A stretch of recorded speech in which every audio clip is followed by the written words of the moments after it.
Hundreds of millions of people worldwide were adjusting on Wednesday to once-in-a-generation measures to battle the coronavirus crisis that is not only killing the old and vulnerable but also threatening prolonged economic misery. The fast-spreading disease that jumped from animals to humans in China has now infected about 200,000 people and caused nearly 8,500 deaths in 164 nations, triggering emergency lockdowns and injections of cash unseen since World War II.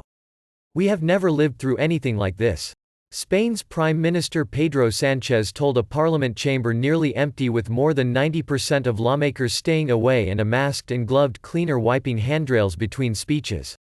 And our society, which had grown used to changes that expand our possibilities of knowledge, health and life, now finds itself at war to defend all we have taken for granted. There was particular alarm in Italy, which has experienced an unusually high death rate 2,503 from 31,506 cases, and was calling on student and retired doctors to help an overwhelmed health service. Around the world, rich and poor alike saw lives turned upside down as events were cancelled, shops stripped, workplaces emptied, streets deserted, schools shut and travel minimized. "Cleanliness is important, but here it's not easy," said Marcel Diatta, a 41-year-old mother of 4 in Senegal, where announcements rang from loudspeakers urging people to wash hands, but water was often cut off in her suburb. The crisis has created a wave of solidarity in some countries, with neighbors, families and colleagues coming together to look after the most needy, including dropping supplies at the doors of those forced to stay indoors. Around Spain, applause and the banging of pots ring out in evenings at 8 p.m. as self-isolated neighbors express gratitude to health services. In several countries, stores began reserving special times for elderly shoppers. Spooked by a seemingly inevitable global recession, rich nations are unleashing billions of dollars in stimulus to economies, aid to health services, loans to tottering businesses, and help for individuals fearful for mortgages and other routine payments. "This is a once-in-a-hundred-year type event," said Australian Prime Minister Scott Morrison, warning the crisis could last 6 months as his nation became the latest to restrict gatherings and overseas travel. Extra cash from governments and central banks failed to calm markets. Stocks and oil prices reeled again, with European shares down nearly 5% to approach 7-year lows.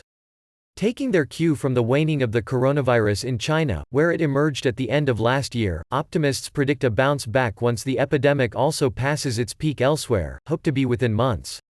Pessimists are factoring in the possibility of recurring outbreaks and years of pain, some even whispering comparisons with the Great Depression of the 1930s.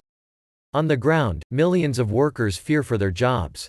In the airline industry, tens of thousands have already been laid off or put on unpaid leave. The U.S. state of Nevada, home the casinos of Las Vegas, effectively shut its entire leisure industry overnight. The sector employs 355,000 people, a quarter of all jobs in the state. In China, the world's second biggest economy after the United States, the jobless rate rose to 6.2% in February, the highest since records began, and up from 5.2% in December.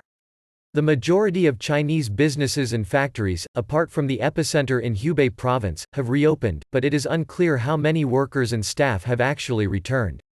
The crisis exacerbated some long-running geopolitical frictions. A European Union document accused Russian media of stoking panic in the West via misinformation over the disease, while China withdrew credentials of American journalists at 3 U.S. newspapers in a row in part over coverage of the coronavirus. Among the latest cultural events to be cancelled was the 50th anniversary of Britain's Glastonbury Music Festival.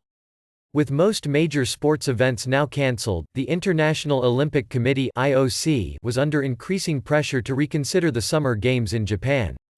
Several athletes, including reigning Olympic pole vault champion Caterina Stefanidi, said athletes' health was at risk as they juggled training with coronavirus shutdowns.